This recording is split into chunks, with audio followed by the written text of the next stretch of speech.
Au nom du peuple voltaïque, au nom du Conseil de salut du peuple, de son président, le médecin commandant Jean-Baptiste Ouedraogo, et à mon nom personnel, je voudrais tout d'abord remercier et féliciter le peuple et le gouvernement indien d'avoir accepté d'abriter le 7e sommet du mouvement des non-alignés, ce qui nous donne l'agréable occasion de nous retrouver dans cette admirable et historique cité de New Delhi pour débattre dans une atmosphère d'amitié et de bonne volonté réciproque des problèmes de la paix et de l'avenir de l'humanité. Ma délégation et moi-même avons été particulièrement sensibles à l'accueil chaleureux, entièrement conforme à la longue tradition d'hospitalité, de courtoisie et de solidarité qui constitue un des nombreux éléments de réputation du peuple indien et de sa brillante civilisation à travers le monde, accueil dont nous le remercions profondément. Madame le Président, permettez-moi, à la suite des délégations qui m'ont précédé à cette tribune, de vous exprimer mes plus vives félicitations pour votre brillante élection à la présidence du sommet et des travaux de notre mouvement. Je le fais avec d'autant plus de plaisir et de sincérité que vos incontestables qualités d'homme d'État et votre longue expérience personnelle des problèmes qui sont ceux de tous les pays ici représentés, ainsi que la place éminente occupée par l'Inde dans le mouvement des non-alignés dès l'aube de sa naissance, sont des gages certains de la réussite de nos travaux et du développement continu de notre cause commune. Durant les 3 années où il a eu à diriger notre mouvement, le président Fidel Castro a fait preuve de qualité hors pair, ce qui a renforcé notre dignité et notre crédibilité. Nous voudrions lui redire toute notre satisfaction et notre profonde considération. Au nom du peuple voltaïque, du Conseil de salut du peuple et du gouvernement voltaïque, je salue ici les représentants des peuples et les gouvernements frères et amis auxquels nous lie une histoire commune faite de souffrances coloniales ou néocoloniales, de luttes douloureuses et héroïques pour notre liberté et notre indépendance, et maintenant un destin commun dans la recherche de la paix, la consolidation de notre indépendance et le développement juste et équilibré de l'humanité. Je salue également les nouveaux membres de notre mouvement, à savoir les Bahamas, la Colombie, la Barbade et Vanuatu. Leur admission au sein des non-alignés sera sans aucun doute un apport fécondant pour la consolidation de notre lutte commune. Après les concertations préliminaires de la conférence de Bandung, qui affirma avec éclat, à la face du monde et par la voix des peuples d'Asie, d'Afrique et d'Amérique latine, le droit à l'autodétermination et à l'indépendance des peuples coloniaux, donnant ainsi le signal décisif de l'ébranlement et de l'effondrement généralisé de l'odieux système colonial, le mouvement des non-alignés est né voici maintenant 22 ans à Belgrade, à l'initiative de ses pères fondateurs qui ont pour nom Nehru, Sukarno, Nasser, Tito, des héros de l'humanité et dont l'histoire gardera éternellement la marque profonde. D'autres, après eux, ont joué un rôle dynamique pour valoriser notre mouvement, lui éviter la sclérose que l'impérialisme et le néocolonialisme affolés tentaient de lui imposer par les chantages économiques et politiques. Permettez-moi de ne citer que Kwame Nkrumah et Boumedienne, dont nous nous souviendrons toujours avec un profond respect. Du premier sommet de Belgrade en 1961, au second du Caire en 1964, de celui de Lusaka en 1970 à celui d'Alger en 1973, de celui de Colombo en 1976 à celui de la Havane en 1979, et maintenant à celui de New Delhi, notre mouvement n'a cessé de confirmer et d'étendre son audience, de se préciser et de s'affirmer dans le monde, à travers ses objectifs et ses nobles idéaux, comme une force de paix, comme une force de raison, comme enfin la conscience profonde et courageuse d'un monde que l'impérialisme voudrait voir éternellement soumis à sa domination, à son pillage et à ses massacres aveugles. Car né en pleine guerre froide, le mouvement des non-alignés s'est voulu tout d'abord comme une force représentant l'aspiration profonde de nos pays à la liberté, à l'indépendance et à la paix face aux blocs hostiles en présence, comme une force affirmant notre droit de pays et de peuple souverain à choisir librement et sans inféodation nos propres voies pour le progrès de nos peuples, à choisir librement nos amis dans le monde sur la base de leur attitude concrète devant l'aspiration de nos peuples à la libération du joug colonial, néocolonial ou raciste, à l'indépendance, à la sécurité, à la paix et au progrès économique et social.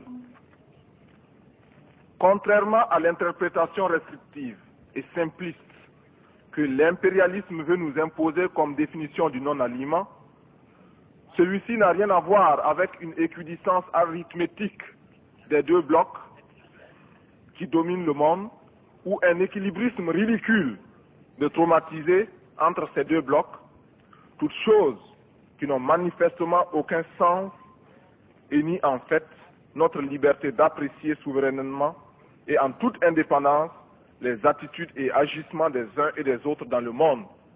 Nous ne pourrons jamais mettre sur le même pied d'égalité celui qui opprime un peuple, le pille et le massacre quand il lutte pour sa libération, et celui qui aide de façon désintéressée et constante ce peuple dans sa lutte de libération.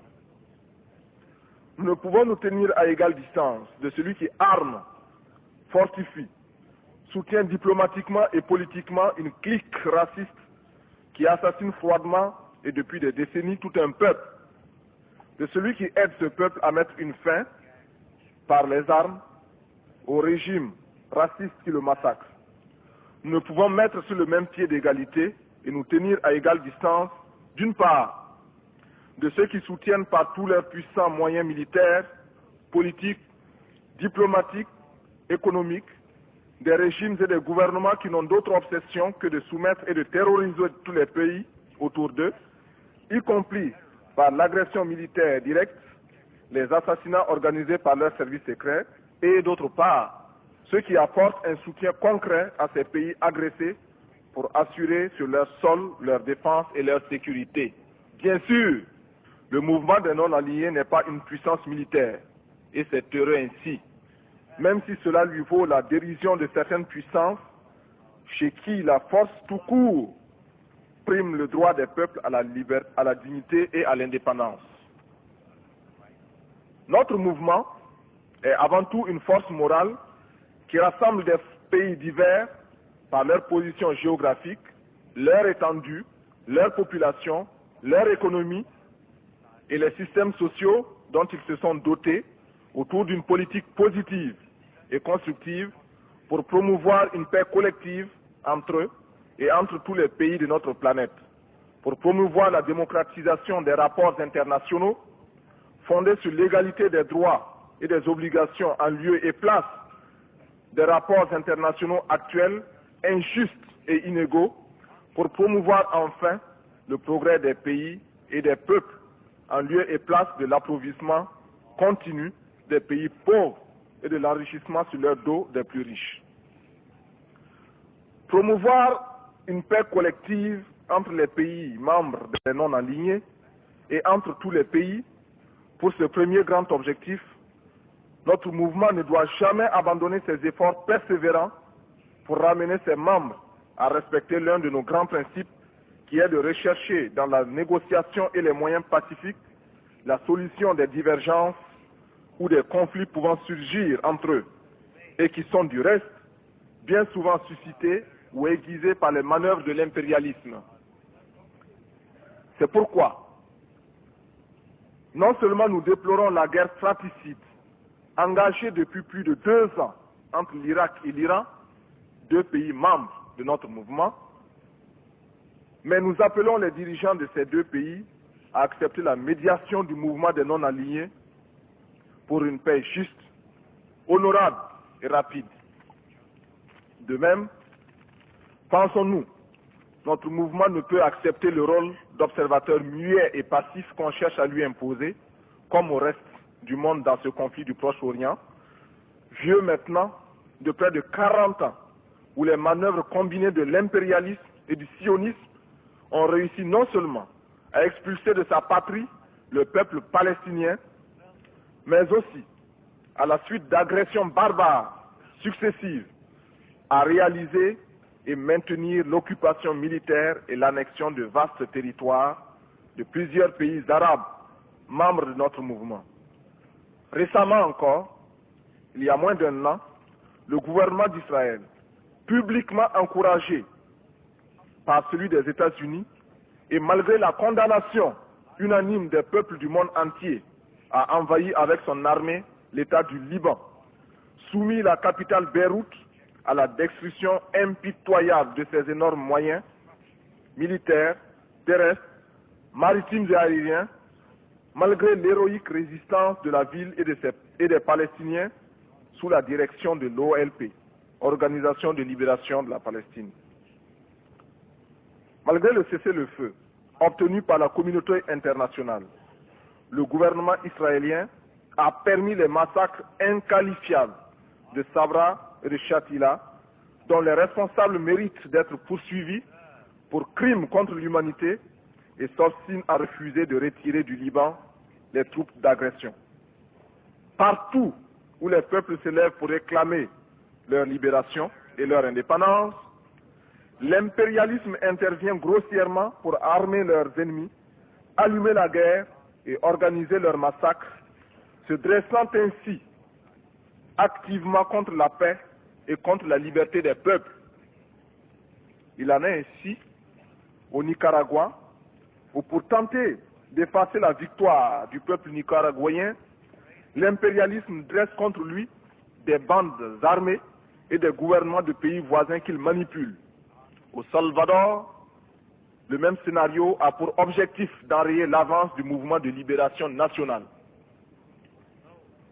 Mais nous croyons que sur ce problème de la paix et de la sécurité et du droit des peuples à l'autodétermination et à l'indépendance, le mouvement des non-alignés a entièrement raison de s'en tenir à sa position constante qui est de soutenir les peuples qui luttent pour leur liberté et leur indépendance, ainsi que leur mouvement de libération nationale, quelle que soit la fureur de l'impérialisme, quelles que soient les pressions que ce dernier exerce sur tel ou tel de nos membres pour tenter d'affaiblir la voix de notre mouvement. Nous saluons ainsi l'appui constant apporté par le mouvement des non-alignés à la lutte du peuple de Namibie pour sa libération sous la conduite de son unique représentant légitime, la SWAPO, à la lutte du peuple noir d'Afrique du Sud contre l'odieux système raciste d'exploitation qu'est l'apartheid, au droit à l'autodétermination indépendante du peuple sahraoui, à la réunification pacifique de la Corée, débarrassée des troupes étrangères qui occupent son sol depuis 30 ans. Promouvoir la démocratisation des rapports internationaux, c'est tout simplement accorder ces rapports institués à une époque de plus en plus révolue avec la situation actuelle de notre monde. C'est prendre en compte le fait indéniable de l'émergence sur la scène internationale de peuples colonisés ou assujettis, mais qui tout naturellement aspirent au progrès et au bien-être, à être maîtres des ressources de leur sol et de leur sous-sol, afin qu'elles servent, en premier, à satisfaire leurs propres besoins, à participer avec des droits et des obligations égaux au développement des échanges internationaux de toute nature, économiques, commerciaux, mais aussi technologiques et culturels. Nos pays ne veulent plus de l'ordre économique ancien, bâti sur la suprématie incontestée et le diktat du plus fort, organisé autour des échanges à sens unique, nos matières premières, produits de base ou à peine élaborés, contre leurs produits manufacturés, leur technologie et leur mode de vie. Les objectifs de notre mouvement pour la paix, l'indépendance des pays et des peuples et la démocratisation des rapports internationaux peuvent apparaître comme ambitieux.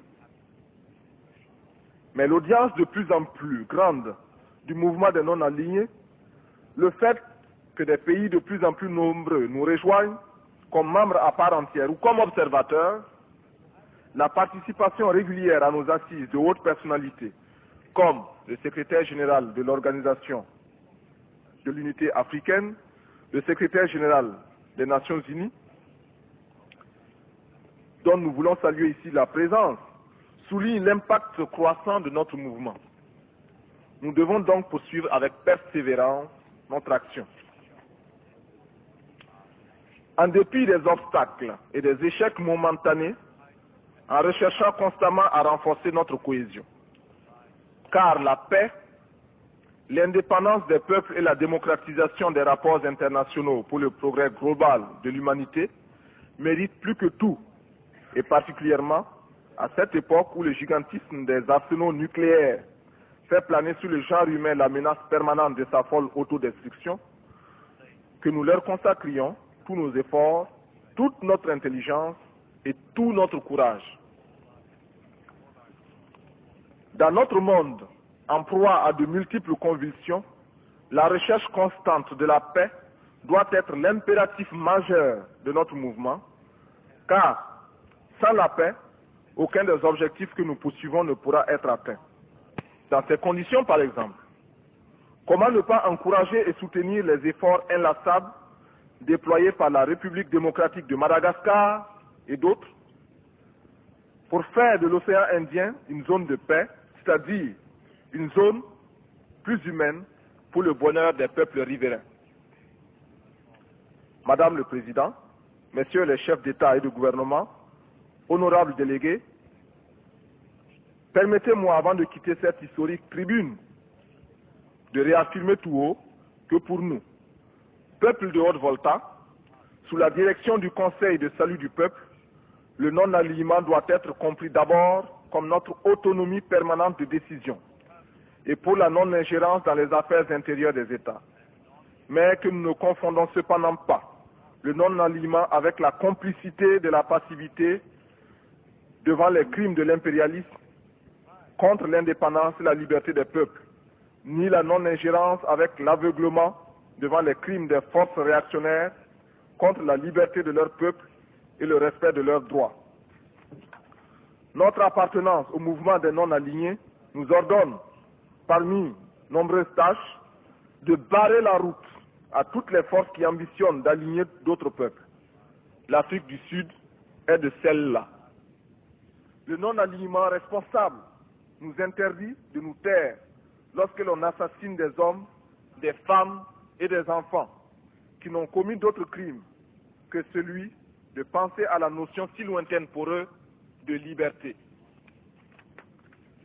Depuis le 7 novembre 1982, au nom des justes et progressistes principes que le Conseil de salut du peuple a tracés en prenant le pouvoir, le peuple voltaïque se sent plus proche de tous ceux qui luttent pour la justice, la liberté et la démocratie. Il n'est plus ce peuple à qui on présentait les racistes par des euphémismes sans engagement.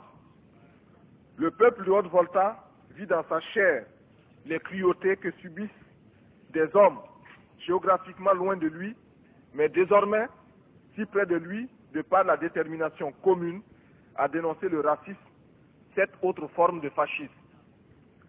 Nous voulons dire à tous ceux qui sont victimes des harcèlements des bandits d'Afrique du Sud que nous épousons totalement leur lutte.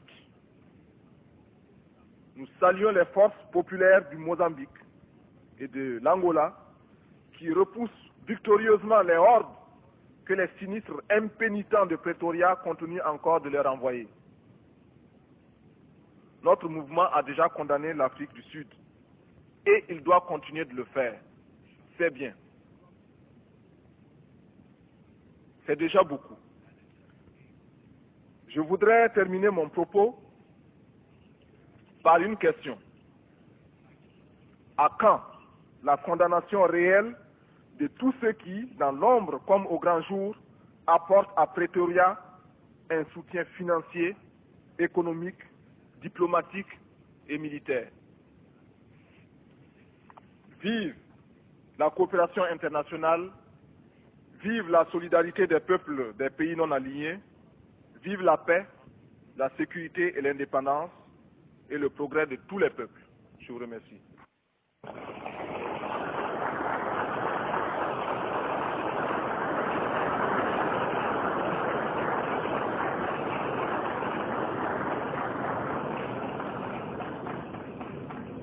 On behalf of the General Assembly, I have the honor to welcome to the United Nations the head of state and president of the National Council of the Revolution of Burkina Faso, His Excellency Capitaine Thomas Sankara, and to invite him to address the Assembly.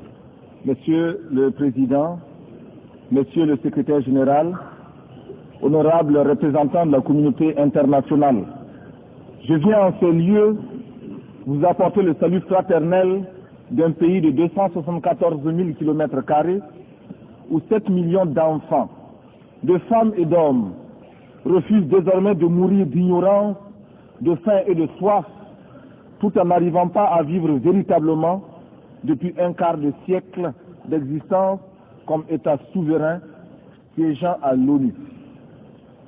Je viens à cette 39e session vous parler au nom d'un peuple qui, sur la terre de ses ancêtres, a choisi dorénavant de s'affirmer et de s'assumer dans son histoire, dans ses aspects positifs comme dans ses aspects négatifs, sans complexe aucun. Je viens ici enfin, mandaté par le Conseil national de la Révolution du Burkina Faso, pour exprimer les vues de mon peuple concernant les problèmes inscrits à l'ordre du jour et qui constituent la trame tragique des événements qui fissurent douloureusement les fondements du monde en cette fin du XXe siècle. Un monde où l'humanité est transformée en cirque, déchiré par les luttes entre les grands et les semi-grands, battu par les bandes armées, soumises aux violences et aux pillages. Un monde où des nations, se soustrayant à la juridiction internationale, commandent des groupes de hors-la-loi vivant de rapines et organisant d'ignobles trafics de fusils à la main. Monsieur le Président, je n'ai pas ici la prétention d'énoncer des dogmes. Je ne suis ni un messie, ni un prophète. Je ne détiens aucune vérité. Ma seule ambition est une double aspiration. Premièrement, pouvoir en un langage simple, celui de l'évidence et de la clarté, parler au nom de mon peuple, le peuple du Burkina Faso. Deuxièmement, parvenir à exprimer aussi, à ma manière, la parole du grand peuple des déshérités, ceux qui appartiennent à ce monde qu'on a malicieusement baptisé tiers-monde, et dire, même si je n'arrive pas à le faire comprendre, les raisons que nous avons de nous révolter. Tout cela dénotant l'intérêt que nous portons à l'ONU. Les exigences de nos droits y prenant la vigueur et la rigueur de la claire conscience de nos devoirs. Nul ne s'étonnera de nous voir associer l'ex-Haute-Volta, aujourd'hui le Burkina Faso, à ce fourre-tout méprisé. Le tiers-monde que les autres mondes ont inventé au moment des indépendances formelles pour mieux assurer notre aliénation intellectuelle, culturelle, économique et politique. Nous voulons nous y insérer, sans pour autant justifier cette gigantesque escroquerie de l'histoire, encore moins pour accepter d'être l'arrière-monde d'un Occident répu. Mais pour affirmer la conscience d'appartenir à un ensemble tricontinental et admettre, en tant que non-alignés, et avec la densité de nos convictions, qu'une solidarité spéciale unie ces trois continents d'Asie, d'Amérique latine et d'Afrique dans un même combat contre les mêmes trafiquants politiques, les mêmes exploiteurs économiques. Reconnaître donc notre présence au sein du tiers-monde, c'est, pour paraphraser José Marti, affirmer que nous sentons sur notre joue tout coup donné à n'importe quel homme de ce monde. Fin de citation. Nous avons jusqu'ici tendu l'autre joue. Les gifles ont été redoublés. Mais le cœur du méchant ne s'est pas attendri. Ils ont piétiné la vérité du juste. Du Christ, ils ont trahi la parole. Ils ont transformé sa croix en massue. Et après qu'il se soit revêtu de sa tunique, ils ont lacéré nos corps et nos âmes. Ils ont obscurci son message. Ils l'ont occidentalisé. Cependant que nous le recevions comme libération universelle. Alors, nos yeux se sont ouverts à la lutte des classes. Il n'y aura plus de gifles. Il faut proclamer qu'il ne peut y avoir de salut pour nos peuples que si nous tournons radicalement le dos à tous les modèles que tous les charlatans de même acabit ont essayé de nous vendre 20 années durant. Il ne saurait y avoir pour nous de salut en dehors de ce refus-là. Pas de développement en dehors de cette rupture. Du reste, tous les nouveaux maîtres à penser, sortant de leur sommeil, réveillés par la montée vertigineuse de milliards d'hommes en haillons, effrayés par la menace que fait peser sur leur digestion, cette multitude traquée par la faim, comment à remodeler leur discours et, dans une quête anxieuse, recherchent une fois de plus, en nos lieux et places, des concepts miracles, de nouvelles formes de développement pour nos pays. Il suffit, pour s'en convaincre, de lire les nombreux actes, des innombrables colloques et séminaires. Loin de moi l'idée de tourner en ridicule les efforts patients de ces intellectuels honnêtes qui, parce qu'ils ont des yeux pour voir, découvrent les terribles conséquences des ravages imposés par les 10 spécialistes en développement dans le tiers-monde. La crainte qui m'habite, c'est de voir les résultats de tant d'énergie confisquée par les prospéros de tout genre pour en faire la baguette destinée à nous renvoyer à un monde d'esclavage maquillé au goût de notre temps. Cette crainte se justifie, d'autant plus que la petite bourgeoisie africaine diplômée, sinon celle du tiers-monde, soit par paresse intellectuelle, soit plus simplement parce que, ayant goûté au mode de vie occidental, n'est pas prête à renoncer à ses privilèges. De ce fait, elle l'oublie que toute vraie lutte politique postule un débat théorique rigoureux et elle refuse l'effort de réflexion pour inventer des concepts nouveaux à la hauteur du combat meurtrier qui nous attend. Consommatrice passive et lamentable, elle se regorge de vocables fétichisés par l'Occident, comme elle le fait de son whisky et de son champagne. Dans ces salons à l'harmonie douteuse, on recherchera en vain. Depuis les concepts de négritude et d'African personality, marqués maintenant par les temps, des idées vraiment neuves, issues des cerveaux de nos grands, entre guillemets, intellectuels. Le vocabulaire des idées nous viennent d'ailleurs. Nos professeurs, nos ingénieurs et nos économistes se contentent d'y adjoindre des colorants parce que les universités européennes dont ils sont les produits, ils n'ont ramené souvent que leur diplôme et le velours des adjectifs ou des superlatifs. Il est nécessaire, il est urgent que nos cadres et nos travailleurs de la plume apprennent qu'il n'y a pas d'écriture innocente. En ces temps de tempête, nous ne pouvons laisser à nos seuls ennemis d'hier et d'aujourd'hui le monopole de la pensée et de l'imagination et de la créativité. Il faut, avant qu'il ne soit trop tard, car il est déjà tard, que ces élites, ces hommes de l'Afrique du tiers-monde reviennent à eux-mêmes, c'est-à-dire à leur société, à la misère dont nous avons hérité pour comprendre non seulement la bataille pour une pensée au service des masses déshéritées n'est pas vaine, mais qu'ils ne peuvent devenir crédibles sur le plan international qu'en inventant réellement, c'est-à-dire en donnant de leur peuple une image fidèle. Une image qui leur permet de réaliser des changements profonds de la situation sociale et politique.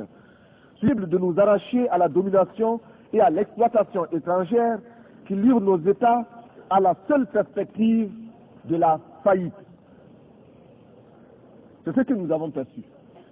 Nous, peuple du Burkina, au cours de cette nuit du 4 août 1983, au premier scintillement des étoiles dans le ciel de notre patrie, il nous fallait prendre la tête des jacqueries qui s'annonçaient dans les campagnes affolées par l'avancée du désert, épuisées par la faim et la soif et délaissées. Il nous fallait donner un sens aux révoltes grondantes des masses urbaines désœuvrées, frustrées et fatiguées de voir circuler les limousines des élites aliénées qui se succédaient à la tête de l'État et qui ne leur offraient rien d'autre que de fausses solutions pensées et conçues par les cerveaux des autres.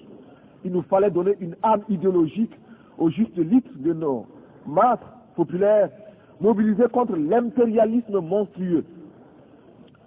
À la révolte passagère, simple feu de paille devait se substituer pour toujours la révolution, lutte éternelle contre toute domination. D'autres avant moi ont dit, d'autres après moi diront à quel point s'est élargi le fossé entre les peuples nantis et ceux qui n'aspirent qu'à manger à leur faim, boire à leur soif, survivre et conserver leur dignité. Mais nul n'imaginera à quel point le grain du pauvre a nourri chez nous la vache du riche. Dans le cas de l'ex-Haute-Volta, le processus était encore plus exemplaire. Nous étions la condensation magique, le raccourci de toutes les calamités qui ont fondu sur les pays dits en voie de développement. Le témoignage de l'aide, présenté comme panacée et souvent trompetté, sans rime ni raison, est ici éloquent. Très peu sont les pays qui ont été comme le mien, inondés d'aides de toutes sortes. Cette aide est, en principe, censée œuvrer au développement.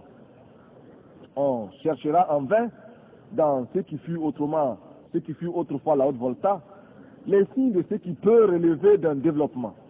Les hommes en place, soit par naïveté, soit par égoïsme de classe, n'ont pas pu ou n'ont pas voulu maîtriser cet afflux extérieur, en saisir la portée et exprimer des exigences dans l'intérêt de notre peuple.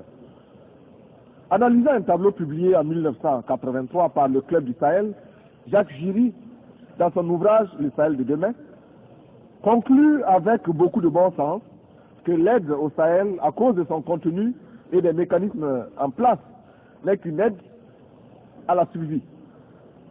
Seul, souligne-t-il, 30% de cette aide permet simplement au Sahel de vivre.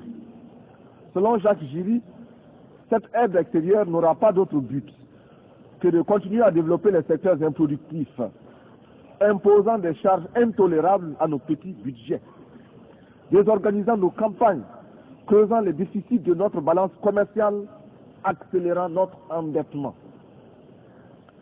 Juste quelques clichés pour présenter l'ex-Haute-Volta. 7 millions d'habitants avec plus de 6 millions de paysannes et de paysans, un taux de mortalité infantile estimé à 180 pour 1000, une espérance de vie se limitant à 40 ans, un taux d'analphabétisme allant jusqu'à 98%, si nous concevons l'alphabétisé comme celui qui sait lire, écrire et parler une langue.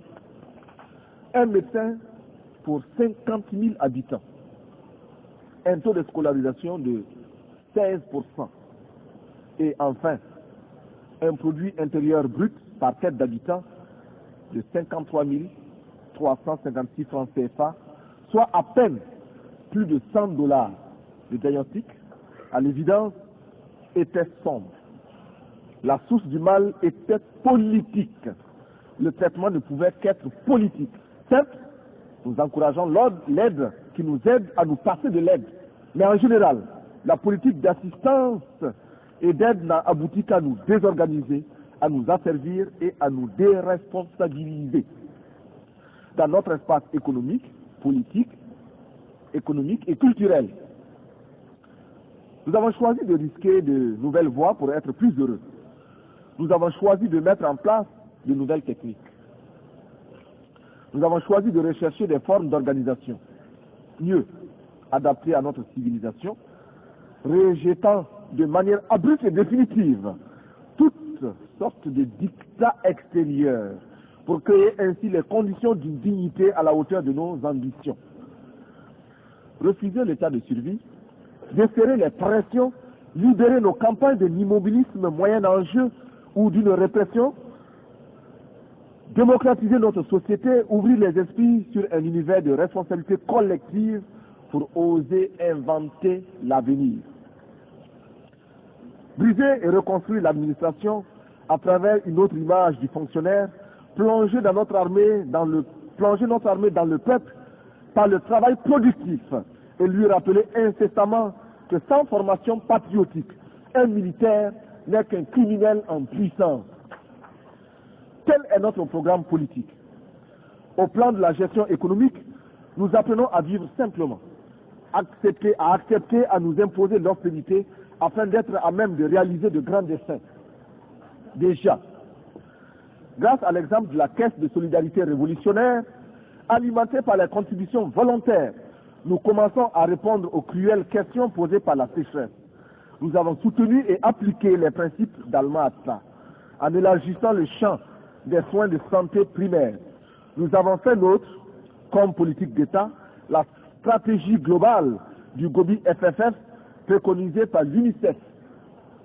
Par l'intermédiaire de l'UNSO, nous pensons que les Nations Unies devraient permettre aux pays touchés par la sécheresse la mise sur pied d'un plan à moyen et long terme afin de parvenir à l'autosuffisance alimentaire. Pour préparer le XXIe siècle, nous avons, par la création d'une tranche spéciale de la loterie, de la tombola dite « Instruisons nos enfants », lancé une campagne immense pour l'éducation et la formation de nos enfants dans une école nouvelle. Nous avons lancé à travers l'action salvatrice des comités de défense de la Révolution un vaste programme de construction de logements sociaux, 500 en 3 mois, de routes, de petites retenues d'eau, etc. Notre ambition économique est d'œuvrer pour que le cerveau et les bras de chaque Burkinabé puissent au moins se lui servir à inventer et à créer de quoi assurer 2 repas par jour et de l'eau potable.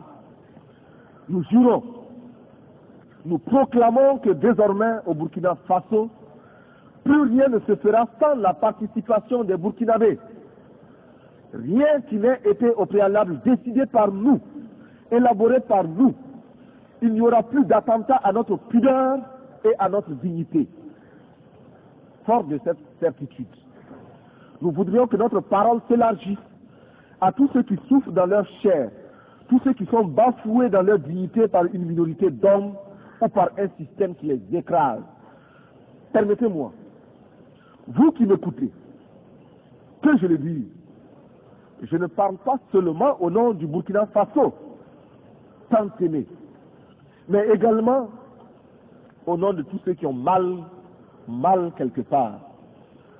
Je parle au nom de ces millions d'êtres qui sont dans les ghettos, parce qu'ils ont la peau noire, ou qu'ils sont de cultures différentes, et qui bénéficient d'un statut à peine supérieur à celui d'un animal. Je souffre au nom des Indiens massacrés, écrasés, humiliés et confinés depuis des siècles dans des réserves, afin qu'ils n'espèrent à aucun droit et que leur culture ne puisse s'enrichir en convolant en noces heureuses au contact d'autres cultures, y compris celle de l'envahisseur. Je m'exclame au nom des chômeurs d'un système structurellement injuste et conjoncturellement désaxé, réduit à ne percevoir de la vie que le reflet de celle des plus nantis. Je parle au nom des femmes du monde entier qui souffrent d'un système d'exploitation imposé par les mâles. En ce qui nous concerne, nous sommes prêts à accueillir toutes les suggestions du monde entier, nous permettant de parvenir à l'épanouissement total de la femme burkinabé. En retour, nous donnons en partage à tous les pays l'expérience positive que nous entreprenons avec des femmes désormais présentes à tous les échelons de l'appareil d'État et de la vie sociale au Burkina Faso. Des femmes qui luttent et proclament avec nous que l'esclave qui n'est pas capable d'assumer sa révolte ne mérite pas que l'on s'apitoie sur son sort. Cet esclave répondra seul de son malheur s'il se fait des illusions sur la condescendance suspecte d'un maître qui prétend l'affranchir. Seule la lutte libère. Et nous en appelons à toutes nos sœurs de toutes les races pour qu'elles montent à l'assaut pour la conquête de leurs droits. Je parle au nom des mères de nos pays démunis qui voient mourir leurs enfants de paludisme ou de diarrhée, ignorant qu'il existe pour les sauver des moyens simples que la science des multinationales ne leur offre pas, préférant investir dans les laboratoires de cosmétiques et dans la chirurgie esthétique pour les caprices de quelques femmes ou d'hommes dont la coquetterie est menacée par les excès de calories de leurs repas trop riches et d'une régularité à vous donner, non, plutôt à nous donner, à nous autres du Sahel, le vertige. Ces moyens simples, recommandés par l'OMS et l'UNICEF, nous avons décidé de les adopter et de les populariser. Je parle aussi au nom de l'enfant. L'enfant du pauvre qui a faim et qui louche furtivement vers l'abondance amoncelée dans une boutique pour riches. La boutique protégée par une épaisse vitre. La vitre défendue par une grille infranchissable. Et la grille gardée par un policier casqué, ganté et armé de matraque. Ce policier, placé là par le père d'un autre enfant qui viendra se servir, ou plutôt se faire servir, parce que présentant toutes les garanties de représentativité et de normes capitalistiques du système. Je parle au nom des artistes, poètes, peintres, sculpteurs, musiciens, acteurs, etc. Hommes de bien qui voient leur art se prostituer par l'alchimie des prestidigitations du show business. Je crie au nom des journalistes qui sont réduits soit au silence, soit au mensonge pour ne pas subir les dures lois du chômage. Je proteste au nom des sportifs du monde entier, dont les muscles sont exploités par les systèmes politiques ou les négociants de l'esclavage moderne des stades.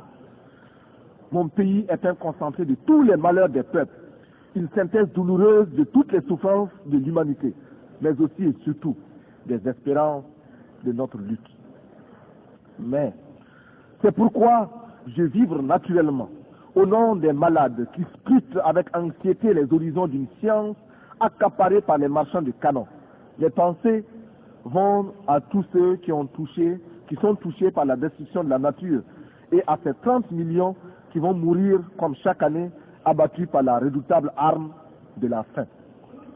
Militaire, je ne peux pas oublier ce soldat obéissant aux ordres, le doigt sur la détente, et qui sait que la balle qui va partir ne porte que le message de la mort. Enfin, je veux m'indigner en pensant aux Palestiniens qu'une humanité inhumaine a choisi de substituer à un autre peuple. Hier encore martyrisé à loisir, je pense à ce vaillant peuple palestinien, c'est-à-dire à ces familles atomisées, errant de par le monde à la quête d'un asile. Courageux. Je termine. Stoïques et infatigables, les Palestiniens rappellent à chaque conscience humaine la nécessité et l'obligation morale de respecter les droits d'un peuple. Avec leurs frères juifs, ils sont anti-sionistes. Aux côtés de mes frères soldats de l'Iran et de l'Irak, qui meurent dans une guerre fratricide et suicidaire, je veux également me sentir proche des camarades du Nicaragua, dont les ports sont minés, les villes bombardées et qui, malgré tout, affrontent avec courage et lucidité leur destin. Je souffre avec tous ceux qui, en Amérique latine, souffrent de la mainmise impérialiste.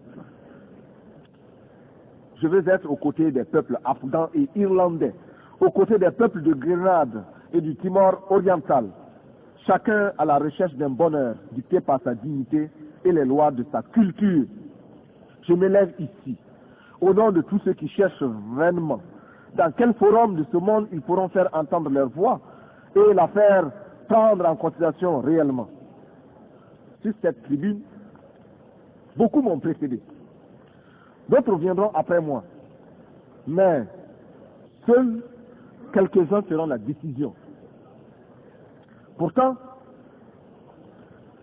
nous sommes officiellement présentés comme égaux. Eh bien, je me fais le porte-voix de tous ceux qui cherchent vainement dans quel forum de ce monde ils peuvent se faire entendre.